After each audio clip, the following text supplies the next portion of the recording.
Genesis chapter 32. Genesis chapter 32.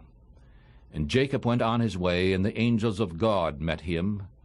And when Jacob saw them, he said, This is God's host.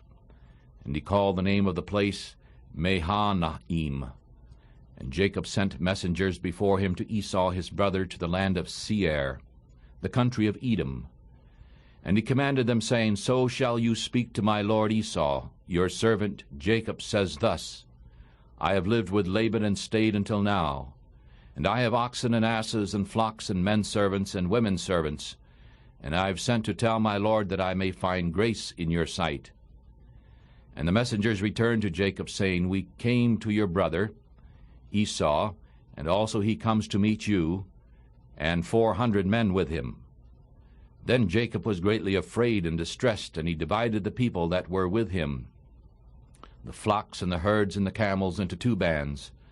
And he said, If Esau comes to the one company and strikes it, then the other company which is left shall escape. And Jacob said, O God of my father Abraham, and God of my father Isaac, the Lord who said to me, Return unto your country and to your kindred, and I will deal with you. I am not worthy of the least of all the mercies and of all the truth which thou hast shown thy servant. For with my staff I passed over this Jordan, and now I have become 2 bands. Deliver me, I pray thee, from the hand of my brother, from the hand of Esau. For I fear him, lest he come and strike me, and the mother with the children. And thou didst say, I will surely do you good, and make your seed as the sand of the sea, which cannot be numbered for multitude. And he lodged there that night, and he took of that which came to his hand a present for Esau his brother, 200 she-goats, 20 he-goats, 200 ewes, and 20 rams, 30 milk camels with their colts, and 40 cows and 10 bulls, 20 she-asses and 10 foals. And he delivered them into the hands of his servants, every drove by themselves. And he said to his servants, Pass over in front of me, and put a space between drove and drove.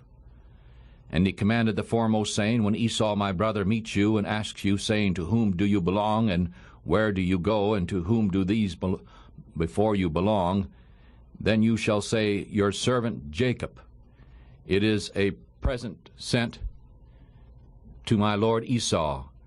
And behold, he also is behind us. And so he commanded the second and the third and all that followed, the drove, saying, In this way ye shall speak to Esau when you find him. And moreover you shall say, Behold, your servant Jacob is behind us, for he said, I will appease him with the present that goes before me, and afterward I will see his face. Perhaps he will accept me.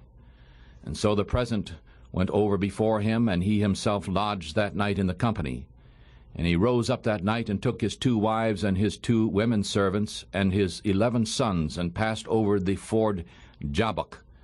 And he took them and set them over the brook, and sent over what he had. And Jacob was left alone, and a man wrestled there with him until the breaking of the day.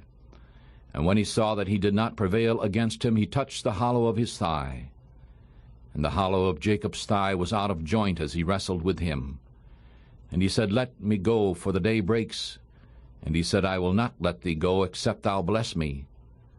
And he said unto him, What is your name? And he said, Jacob. And he said, Your name shall no longer be called Jacob, but Israel. For like a prince you have power with God and with men, and have prevailed. And Jacob asked and said, I pray thee, tell me thy name. And he said, Why is it that you ask after my name? And he blessed him there, and Jacob called the name of the place Peniel. For I have seen God's face here face to face, and my life is preserved. And as he passed over Penuel, the sun rose upon him, and he limped upon his thigh. Therefore the children of Israel do not eat of the sinew which shrank, which is upon the hollow of the thigh, until this day, because he touched the hollow of Jacob's thigh in the sinew that shrank.